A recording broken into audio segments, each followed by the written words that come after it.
It's okay, Jonathan. I'll see you later.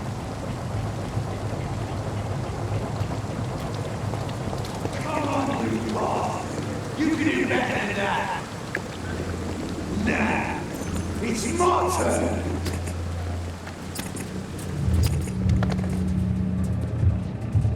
Rotten autocracy. Each heart contains the seed of life. Drink at this river. Try it all.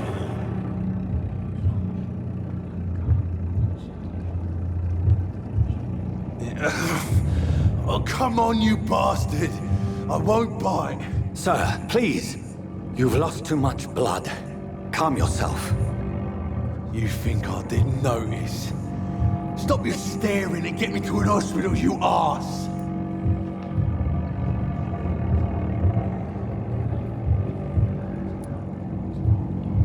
Insulting a good Samaritan. Not exactly the way to get rescued. Alright, sorry. I am in pain here. Me guts are spilling out onto the street and you're yabbering on. Yes. That's a very nasty wound you've got there. Take my word, I am a doctor. Dr. Jonathan Reed. Name's Clay Cox.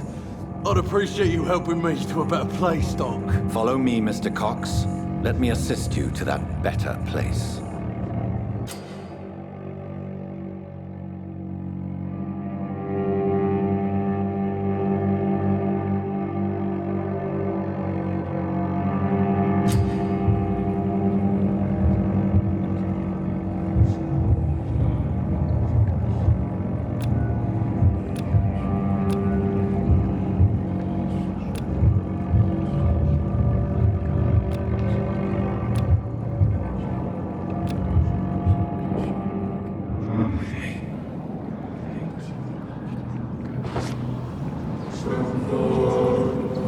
Bring this fading light into the shadows. Dance with him the dance of life and death. Run, Lord, run, Lord, run, Lord, run, Lord, run, Lord, run, Lord, run, Lord.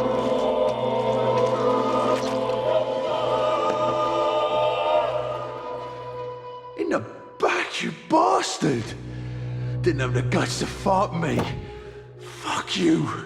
I'll kill you. I'll kill you.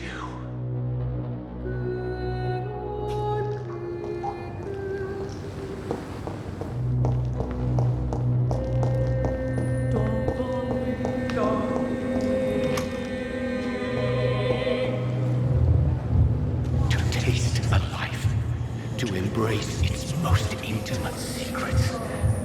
Such a burden, such a divine sin.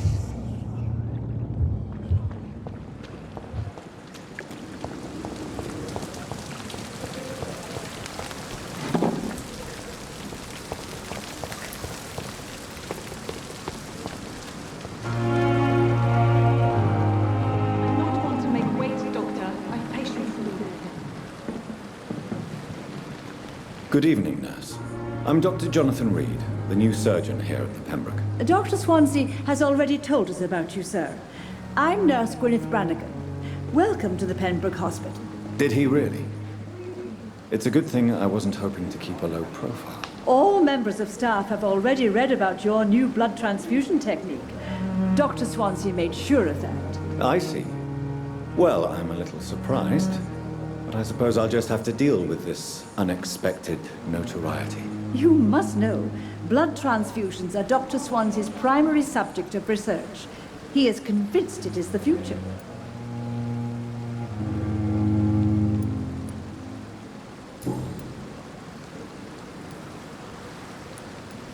How are things here? Not good, to say the least. We're struggling against an invisible enemy, more lethal than any bullet from a gun. It's hard, Doctor. An invisible enemy? Quite a poetic term for a disease, especially from a nurse. Sorry, Doctor. These last few weeks have been exhausting. We could all do with a good night's sleep. Do you think this hospital can survive the epidemic? We are all volunteers here, and we're trying to hold fast, but How do we beat an invisible killer? Some nurses have already resigned. I'm not familiar with all the staff yet. Perhaps you could help me. Brilliant professionals, most of them. Dr. Swansea has a gift for recruiting talent. Most of them. Is there a problem I should know about, nurse? It would be inappropriate for me to speak ill of a colleague. Is there anyone that stands out? Well, I have never met someone as dedicated as Dr. Tippett. He should be a standard for us all here. If only he were younger. Why should his age be a problem? I guess it's fair to say he's always pushing himself to the limits. He just doesn't know when to stop and get some rest. Nurse Brannigan, if you do know something, please tell me. Anything you say will be held in confidence. No. I may disagree with some conduct, but in the end, everybody is doing their best.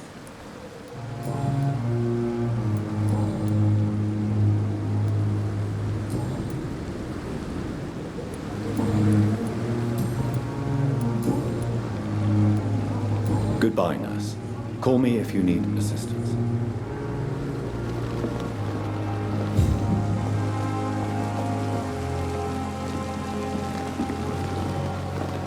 The patients are not fools.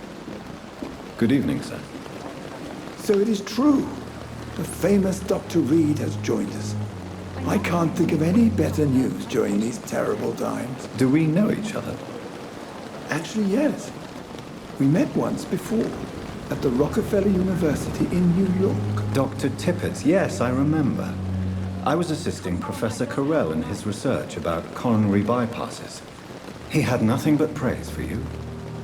He was also very confident about your future. And look at you now.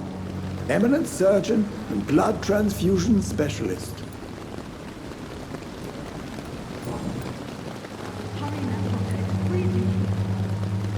What is the Pembroke Hospital situation?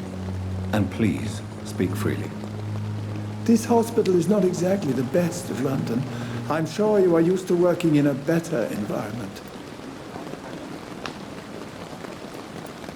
It's more than enough. In any case, the personnel of a hospital are much more important to me than the building. Don't be misled by appearances, Dr. Reed. This hospital does not lack talented people. It just lacks hope. What can you tell me about the staff in the hospital? Some are really good, and others are not so good. But during this troubled period, there is no time for slander. I prefer to focus on the positive character traits. Any opinion about the management? I don't always agree with Dr. Swansea's reserve, but I must admit he does all he can to keep this facility running during this crisis. Ah, yes, the burden of command. I was fed up with this concept while serving as a medical officer. Don't get me wrong. Swansea's a good administrator. I just wish he would get out of his office now and again. Tell me more about cherished people, then. Nurse Brannigan is a pearl. She is the most helpful and dedicated nurse I've ever worked with. A clever and cheerful woman. You really seem to admire her skills. I'll go even further. If she was a man, she would be a damn fine practitioner.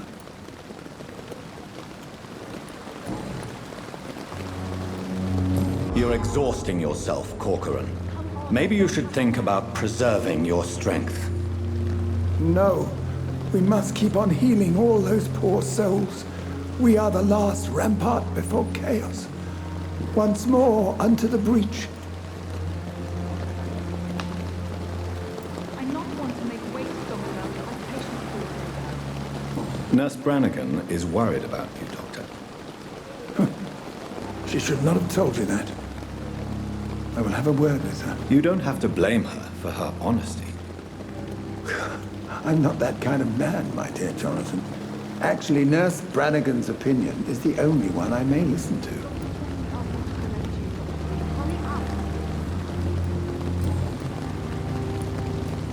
Goodbye, Dr. Tippett.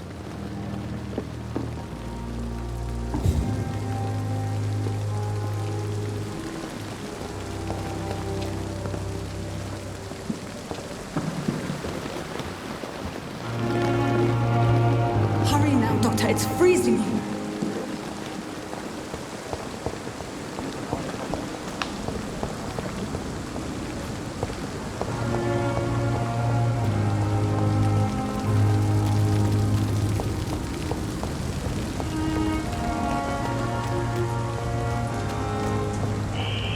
Scowl voices in the garden. I should investigate. If they were to find somebody.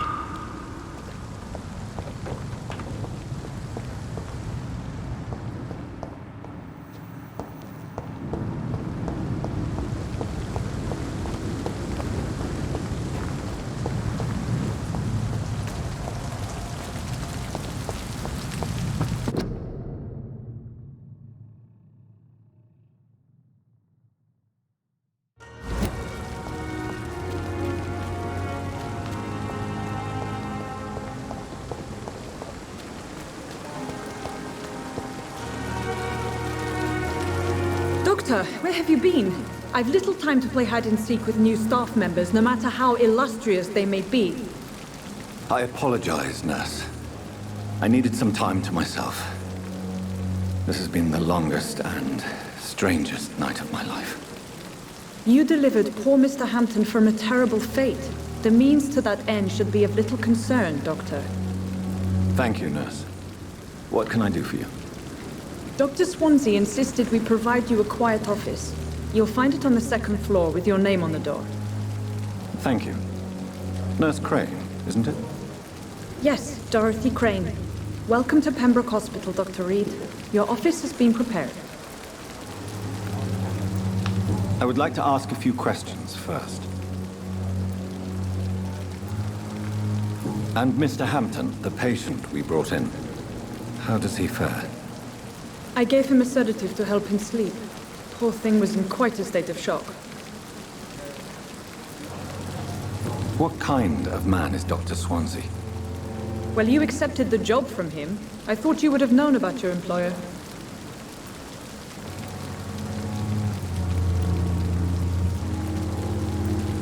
Apologies, I've only just met him the once. This is sudden. I've only just returned to England. Dr. Swansea is a brilliant surgeon and the most compassionate physician. It's right to assume Dr. Swansea knows far more about me than I do about him. You'll get to know him soon enough, and better than me. The administrator has better things to do than mix with us. If you could point me in the direction of my room again, nurse. Second floor of the hospital, left after the stairs. It's the last vacant office at the end of the corridor. Thank you, Nurse Crane.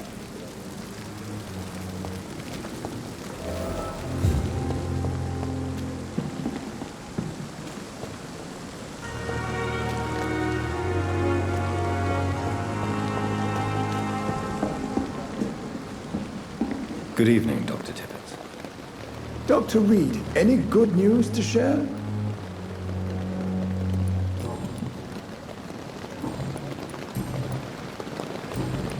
Goodbye, Dr. Tippett.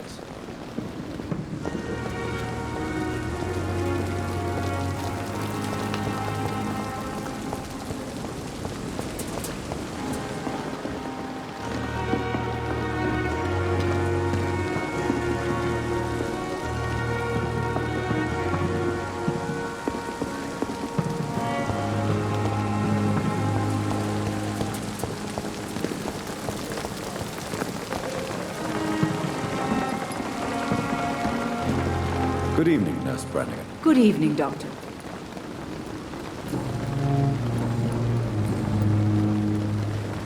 Why does Dr. Tippett claim you're the main reason he keeps working, despite his fatigue? If it wasn't for him, I probably would have left the Pembroke years ago. Dr. Tippett does not think of you as just a nurse anymore, does he? If you're suggesting he's not taking my gender into consideration when it comes to medical practice and knowledge, I really hope he doesn't.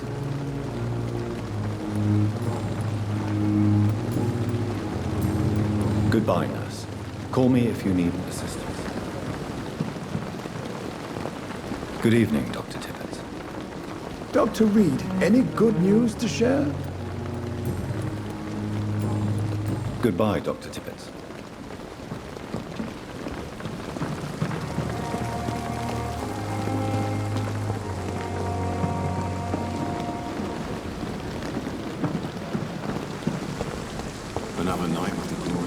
Dr. Swansea is right.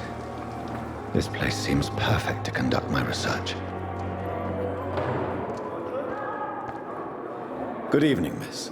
I'm Dr. Reed, the new surgeon at the Pembroke Hospital. And who are you? Your name has no meaning to me, mortal. You're nothing but dust blown by the winds of eternity. I beg your pardon? What are you begging for, mortal? My clemency? Well, tonight maybe I'm inclined to mercy. You'll never forget the night you met Thelma Howcroft. You keep calling me mortal. Why is that?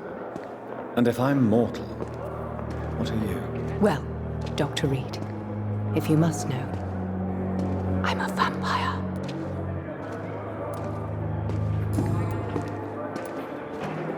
And why do you believe you're a vampire? I don't need to believe anything. It is what I am. It is what I feel within this hollow shell of flesh. Please, describe to me how you feel. What is it like to be a vampire? I can hear my body crumble from the inside as my flesh cracks and fades. I sense the last pulse of postulant blood within my drying veins. I need new blood. I see. Have you ever heard of Cotard's syndrome, Miss Howcroft? Never. It's a mental illness discovered by a French neurologist named Jules Cotard. The affected patients are delusional. They believe that they are putrefied, that they are dead, a ghost or a ghoul, or in your case, a vampire. Delusional, you say? Oh, sad and petty mortal. You can't even begin to understand the concept of immortality. And you think it is I who am delusional. I'm assuming you must be a patient here. Am I right, Miss Howcroft? It's only a cover. To hide from my enemies. I can leave whenever I want. As a woman, a spirit, fog, or bat. Who are these enemies you mentioned? Can you describe them? I cannot say for sure. But I sense their eyes on me from nearby. I feel them watching me every time I visit the garden near the morgue. The staff here are not your enemy. They're here to help you, to care for you. I'm not speaking of the doctors in white. I'm speaking of the men and women who hunt me. For I am a vampire. I see. Don't worry. These people will not find you here. I'll personally make sure they leave you alone. Thank you, mortal. But do not interfere with them, for you are no match for those that hunt me.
Who are you really, Miss Howcroft?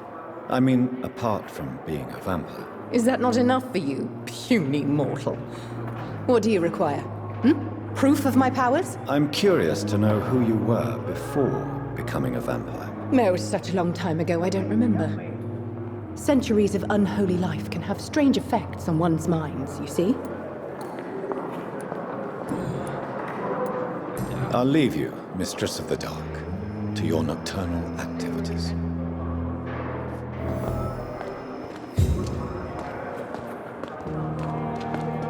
Good evening, sir.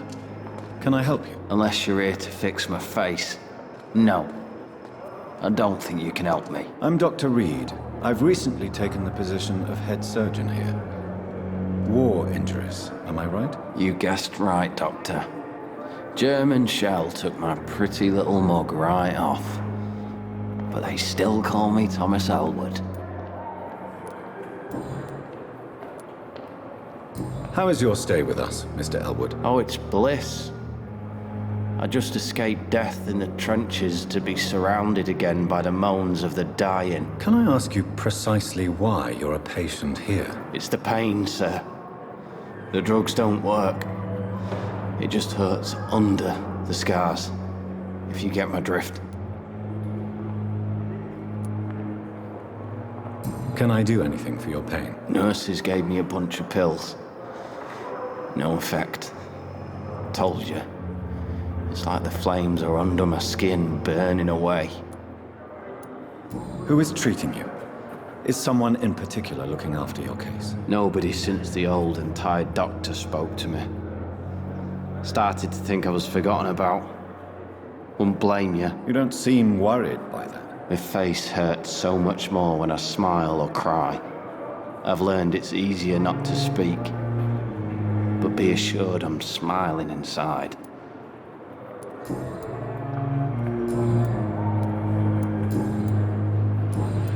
Goodbye for now, Mr. Elwood.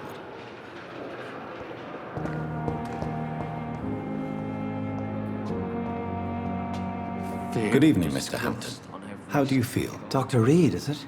Oh, sir, I must apologize for my behavior. What do you mean? I was not myself in the factory. Fear and exhaustion made me say awful things to you, I'm afraid. You remained perfectly nice and polite. A little delirious, perhaps. But who wouldn't be after enduring an abduction? Thank you, Doctor. That's a relief. Now all I need to do is rest and return to my flock. What do you do for a living, Mr. Hampton? I can't help but notice the cross around your neck. I manage a night asylum for the poor and homeless of the docks. And I try to guide the lost and hesitant on the right path to our Lord. Are you a priest, Mr. Hampton? A deacon, maybe? Not at all, Doctor. I'm just a man of faith willing to preach the good word. Why didn't you use your cross against William Bishop? To repel him somehow? That's a very strange question, Doctor. A cross is no magical token, if that's what you were trying to say. Not mine, anyway. Have you made friends since you arrived? Not really. But I recognize Miss Harriet Jones. I knew her when she lived by the docks. That poor woman had such a miserable life. You never came to see her here at Pembroke? Receiving visits when sick can be an important part of the healing process, you know. We're not just bodies. You're preaching to the converted now, Doctor. To be truly honest, I thought she was dead. She left the docks many months ago.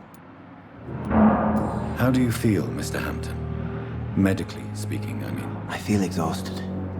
Beyond exhaustion, actually. William drank so much of my blood in his madness. I feel empty. You're in good hands here. Dr. Swansea is well versed in blood transfusion, and I'm sure he'll take the best care of you. Thank you, sir. I believe all I need is rest. And then I can go back to the people who need me.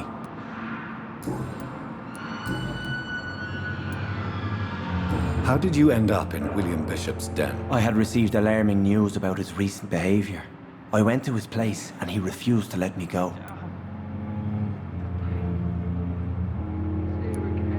Why did he abduct you? William was an alcoholic. His addiction suddenly changed to blood. I don't know why. Just like a patient I met here. This Miss Hawcroft. You dared to enter this awful place alone. You're a hero, Mr. Hampton. Or a fool. I'm just a man trying to help his friends, Dr. Reed. William Bishop was a conflicted soul, searching for light.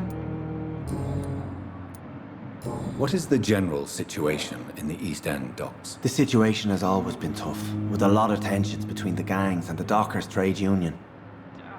The wet boot boys are very nervous since they lost their leader. Who leads the gang now? Since Clay Cox went missing, it's his wife Edwina who runs the show, with the assistance of her minion, Booth Digby. Has the gang been threatening you? Ah, no. I've had this nickname for so long, you know, the sad saint of the East End. No one dares to bug a saint, not even criminals. Do you know Tom Watts? The bartender from the Turtle. I met him before I found you in the canning factory. Tom? Yes, of course. Always the helping hand, good old Tom. Without men like him, corruption and despair would have wiped out the East End long ago. People are still in despair. How could it be otherwise? The authorities have left us all to rot in this contagious nightmare. No drugs, no advice, nothing. It's a damn shame. Who should I avoid in this part of town, then? Any particularly evil figures? Not really. Most men and women are just doing their best. And it's not my habit to speak ill of people I know, Doctor. Goodbye, Mr. Hampton. We'll talk again later. The pain. It's there again. It's locked.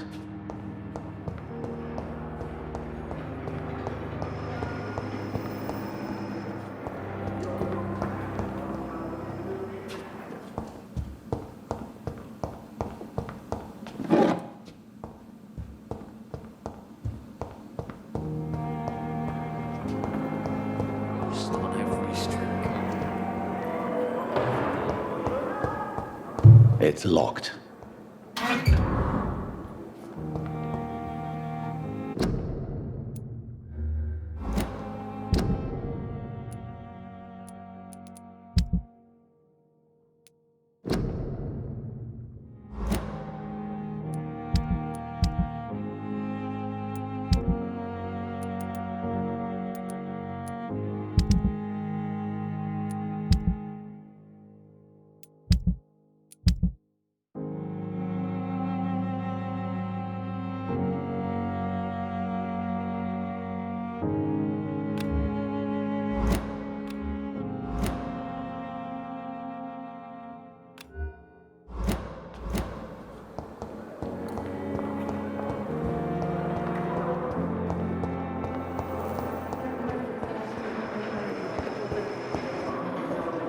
Good evening, nurse. Good evening, Doctor.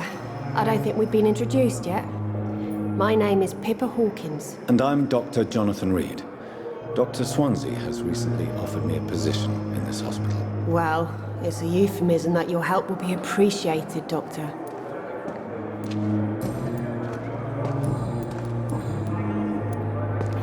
How would you describe the situation at the Pembroke Hospital? It's serious. The flu is wreaking havoc amongst the staff and patients. We are running out of everything. Nurse Hawkins, the Spanish flu won't last forever. Even the Black Plague didn't kill everyone. I wish I could believe you. But what if this epidemic was worse? What if in the end, nobody was spared? You must get a hold of yourself, nurse. Sorry, I'm exhausted. No one has any idea when this epidemic will be over. How long have you been a nurse? Well, long enough to see that the epidemic is winning. And no matter how qualified you are, don't tell me you'll change that. You'd be surprised what dedication can achieve, Nurse Hawkins. In medicine, sometimes we're just a test result away from a miracle. Sorry, Doctor.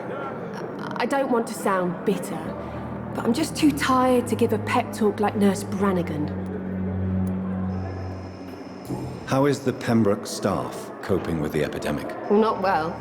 Milton, the ambulance driver, is even more grumpy than usual, especially concerning doctors. Why is Milton grumpy on a daily basis? Is it just an act? Milton's not the kind of man who's bothered about a bad reputation, whether he deserved it or not. Why does Milton dislike doctors? I don't know. Just ask him. But be warned, Milton is not the chatty type.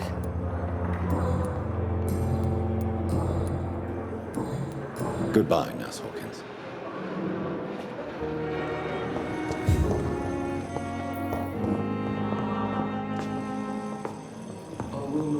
Good evening, sir. Good evening, Doctor.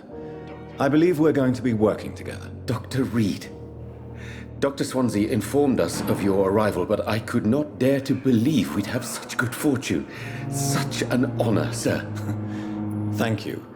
And you are? I am Thoreau Strickland, Dr. Thoreau Strickland. I'm a great admirer of your work, Dr. Reed.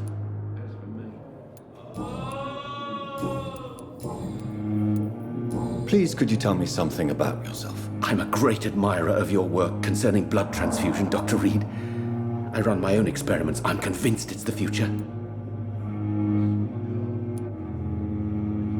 What made you choose to be a doctor? I'm not ashamed to admit you and your work have inspired me. I am honored to have the opportunity to work by your side. It's always a pleasure to share scientific and medical knowledge with someone eager to learn. I'll be glad to help you if I can. This epidemic may be the century's most terrible disaster, but I'm convinced that we, as doctors, are the only ones able to defeat it. I based my technique on my mentor's research. He helped me perfect my method. What is yours? I'd rather not talk about it. For now, it's just theories and first approach. My process is purely experimental and unsuccessful. As long as you're cautious and methodical, you may remain empty-handed, but you won't fail. You're not the first one to warn me, but I am convinced knowledge is the main weapon against the ravages of this epidemic. What can you tell me about the Pembroke? Well, it has always been an honor to work with Dr. Swansea. But with your arrival, I can't think of a better opportunity to learn about blood transfusion. You seem quite optimistic. It's a rare and precious attitude in these difficult times. I'm convinced that this epidemic is a test of endurance and dedication for us men of science. Questions remain about our capacity to resolve the situation. True. Last summer, during the first wave of the epidemic, I used to joke with Milton about the extra work. We're not smiling now. Do you need help with anything in particular? Well, yes, maybe. I'm waiting for a batch of products I ordered for my personal research, yet my supplier seems to have vanished. Do you want me to play the errand boy for you? Oh no, Dr. Reed. But if you went personally to his shop, what with your reputation and all, he wouldn't dare to refuse the products I need. I see. Well, give me the address, for I may pass by if I have time.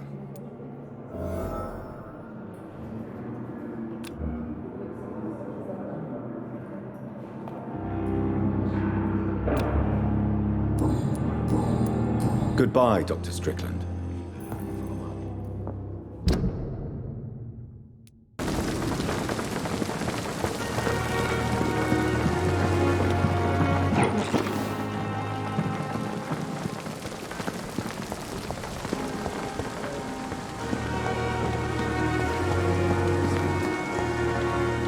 Good evening, sir. I'm Dr. Jonathan Reed. I'm new here. I've already heard about you, Dr. Reed. I'm Milton Hooks, the ambulance driver for this shithole of a hospital. That's quite a blunt introduction, Mr. Hooks. You can call me Milton. I like to speak my mind, Dr. Reed. Perk of the job. Don't judge me, and I won't judge you. I'm not sure I understand what you're talking about. Well, I'm no doctor, but I'm pretty sure a gun can't be used as a surgical instrument. You have a keen eye.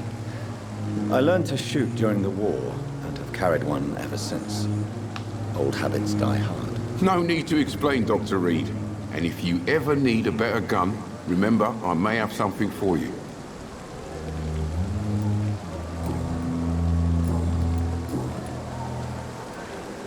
Why do you have such a mediocre reputation among your colleagues, Milton? Fuck them. Nobody knows the horrors I've seen since working here. This city was sick long before the epidemic, Dr. Reed. I know it's a difficult task, but correct me if I'm wrong. Is this not the job you are paid to do? I've seen babies left to die while their brothers were properly fed. Underage girls and boys sold to all manner of perverts. I'm sorry, I don't know what to say. Yeah, exactly. We lack words. So excuse me if I don't look on the bright side of life. Are you really smuggling weapons through the hospital? And why not? I've already been attacked by patients, you know. And by gang members willing to steal my money. But you're not defending yourself. You're selling guns to civilians. You keep people alive your own way, Doctor. I offer them another way to protect their health. So what do you do exactly in this hospital? Apart from smuggling guns, I mean. I've been an ambulance driver since... too long, I guess. I bring sick people here night and day. It's a dirty job, but I get it done. Most of the time.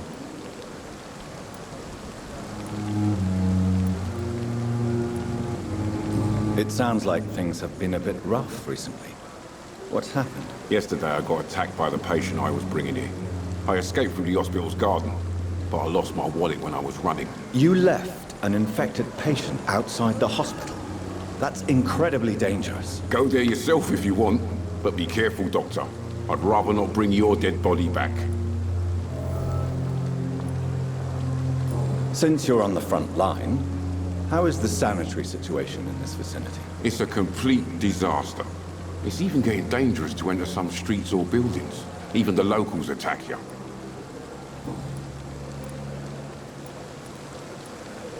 How is the situation around here? You want to hear the situation is all right? It's fucking awful. We lack everything, and it's getting worse every day.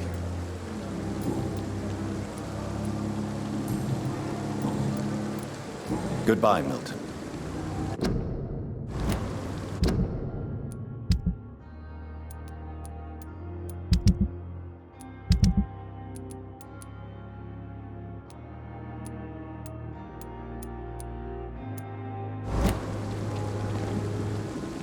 Good evening, Milton. Good evening, Doctor. Still trying to save lives? Goodbye, Milton.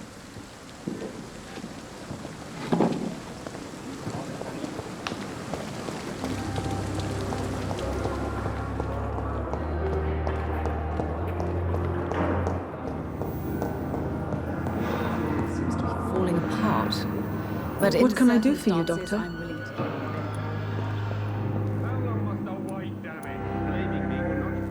Thank you, Nurse Crane. How long's it going to take to fix me properly? A month? A year? You have the right... Good evening, sir. I'm Dr. Reed. May I help you? I don't know if a third opinion is needed. Your colleagues are already arguing about my condition. I see. Would you mind telling me more about your situation? I'm Harvey Fiddick. All I want is to get me bloody arm fixed properly.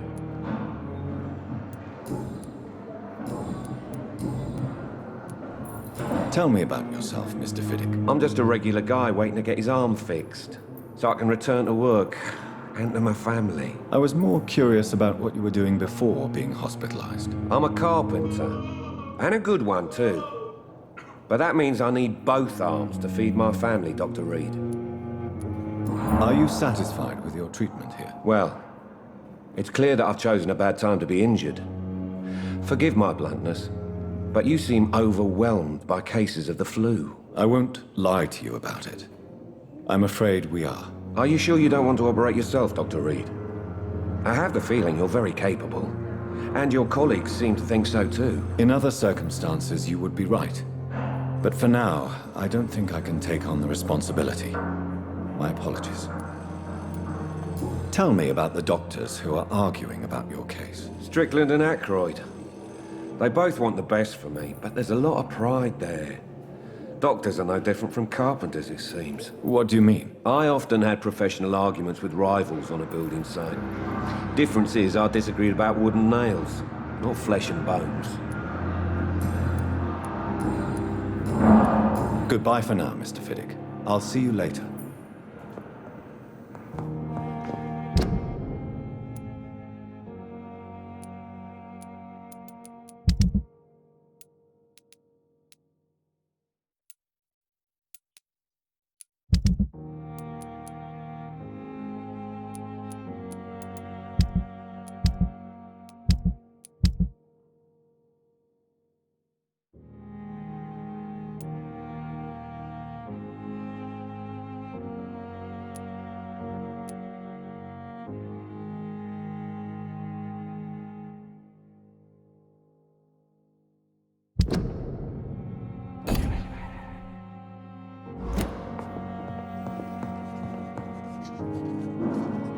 What can I do for you, Doctor?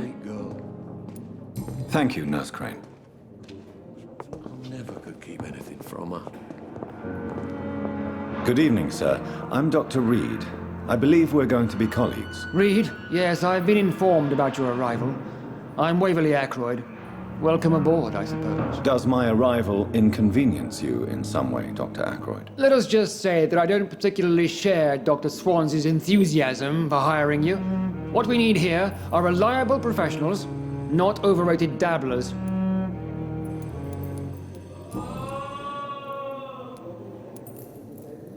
I don't know what you've heard about me, but I have already proved my value as a practitioner. I don't question your skills, Dr. Reed, but your motive. Is it money, fame, or are you truly dedicated? And what exactly is that supposed to mean? I served in the war just like you. But unlike you, I did not use the wounded to play the modern sorcerer. Be careful what you insinuate, Dr. Ackroyd. I only want you to admit you used those men to improve your theories.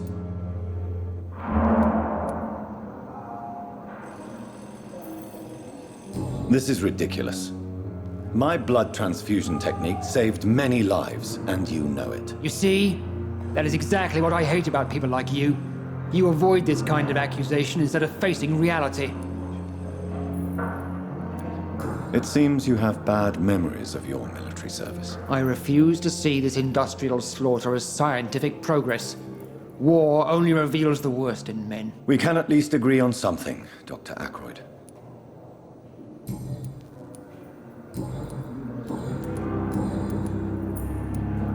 Tell me, Waverly, what do you think of Dr. Strickland's enthusiasm for his experimental research? Strickland is playing with his patients' lives for pride and glory. Now that, sir, is unethical. Are you thinking about something in particular? Harvey Fiddick needs delicate surgery. I believe we should stick to the usual procedure, but my young colleague obviously disagrees. And are you not afraid that your rivalry with Strickland may be blinding you? Rivalry? I guess you could call it that. But I will never be childish enough to let my personal feelings affect my judgment. Why do you wish to lead this surgery? I strongly believe that Mr. Fiddick should not be butchered to test an unproven procedure.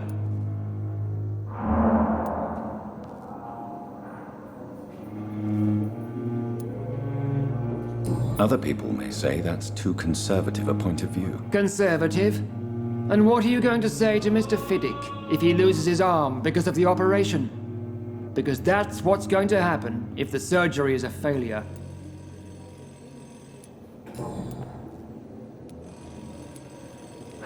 If you have a problem with me, Dr. Ackroyd, please feel free to tell me. Dr. Swansea has imposed your presence on this hospital without asking anyone's advice. The benefit of his position. But I don't agree with it. I know we've never met before, but I believe this hospital could use all the help it can get. You will agree with that, I'm sure. Oh, but I have heard about you, Dr. Reed. Of course, you can't say the same about me, since I have not wasted my time courting the press.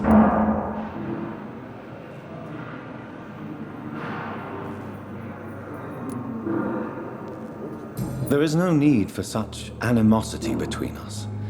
Don't you think the epidemic is already enough to deal with? That is one point we could agree on. And that is precisely why I want to be sure that you will be of help to this hospital, instead of a burden. Since your tenure in this hospital is longer than mine, perhaps you can tell me more about this place. Let's just say I'm tired of the carelessness around me. I have always respected the skills of Dr. Swansea, but over time his enthusiasm has become displaced. Carelessness? Exactly what are you talking about? We're here to save lives. The people who trust us are not volunteering for experimentation. They're here to be healed. I don't intend to run any radical experiments, Doctor. Even if I, as any good practitioner should, express an interest in pushing the boundaries of medical research. Modern medical methods were created through audacity and ego. But there are rules in our line of work, and they're here to protect our patients. Thank you for your time. We'll talk later.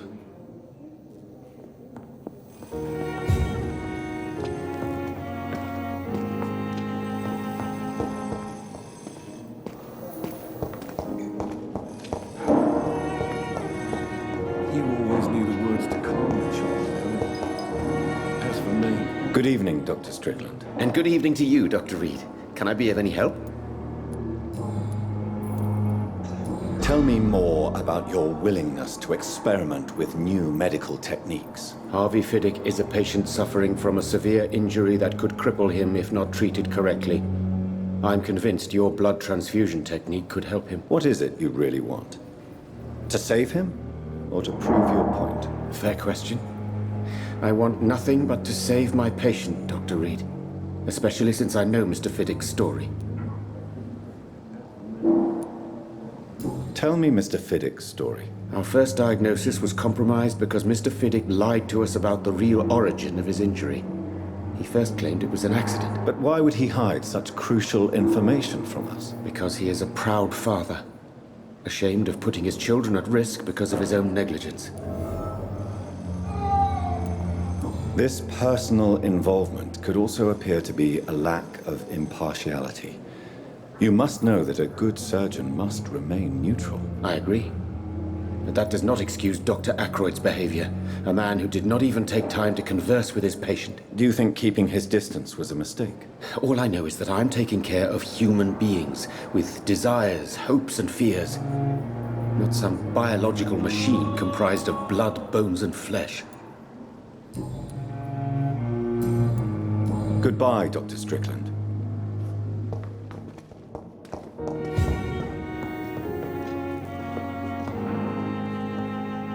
Good evening, Mr. Fiddick. Good evening, Dr. Reed. Any news about my operation? Tell me about your injury, Harvey. Why do you feel so guilty about it? My wife died because of me. And now I may lose everything because I've been careless enough to hurt myself. What an arsehole.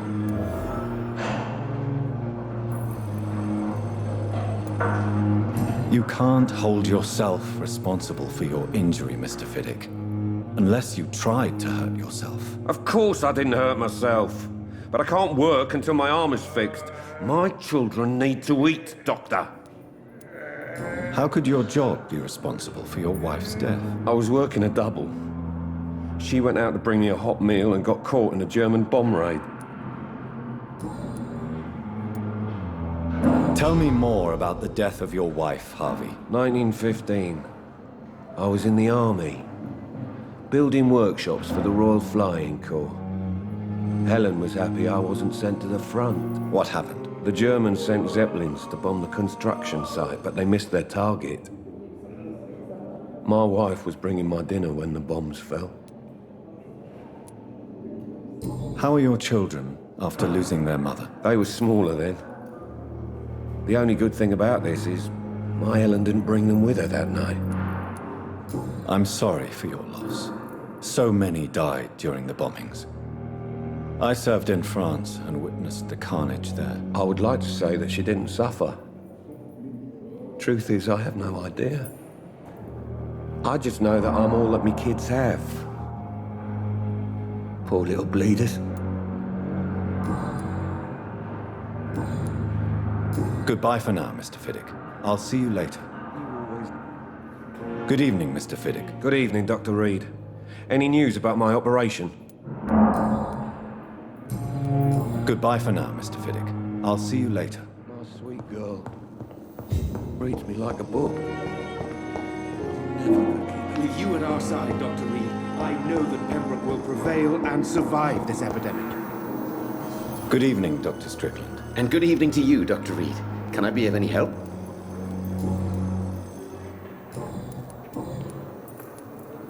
What do you think of Dr. Ackroyd's aversion to modern medical methods? It's a shame he's so narrow-minded.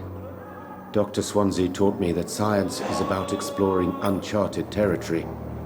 I'm convinced that's true. With the influenza and all that's going on, you should put your differences aside, don't you think?